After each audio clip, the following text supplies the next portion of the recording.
Tsunami laut sudah kami rasakan, tsunami darat pun kami derita. Tapi sekarang jauh lebih menderita karena kami dulu tak sempat merasakan kelaparan berhari-hari. Jujur ya, ini aku merinding ya bacanya. Jadi gini, tahun 2004 Aceh pernah hancur seketika oleh bencana tsunami. Tapi ada satu hal yang kami ingat adalah negara datang selayaknya negara.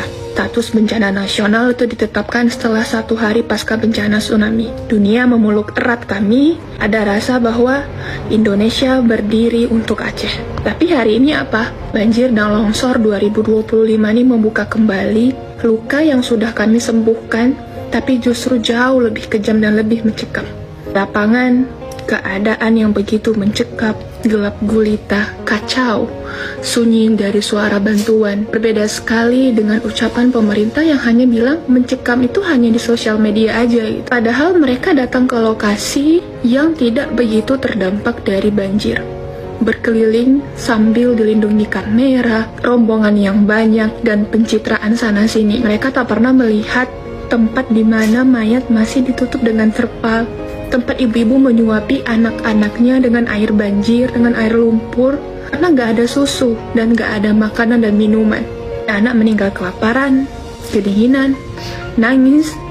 Orang dewasa bertahan hidup dengan meminum air banjir, bahkan mereka bilang mereka mencampur bubuk teh dan kopi ke dalam air banjir agar apa? Agar tidak bau. Beras yang dicuci dengan air lumpur awalnya berwarna putih jadi warna coklat karena bekas air banjir.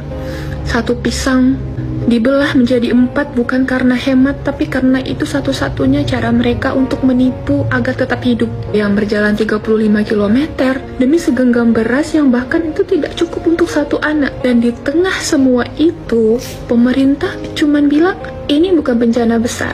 Lebih menyakitkan lagi adalah di lapangan korban membantu korban. Dulu warga bantu warga, sekarang relawan pun menjadi korban. Karena apa? Kehabisan logistik, kehabisan tenaga, bahkan kehabisan harapan. Sementara negara, status bencana nasional tidak ditetapkan sampai detik ini. Inilah luka terbesar rakyat Aceh. Kami tidak pernah dianggap di negeri ini. Seolah-olah kami hanya penting ketika ada proyek atau ketika suara kami dibutuhkan. Tapi ketika nyawa kami dipertaruhkan, kami seperti bayangan yang tidak pernah dihitung. Pada akhirnya, kami bukan kecewa karena banjirnya, karena musibahnya, tapi karena kecewa karena kami ditinggalkan di tanah kami sendiri, di negeri kami sendiri, dan di tengah bencana yang terus menelan nyawa.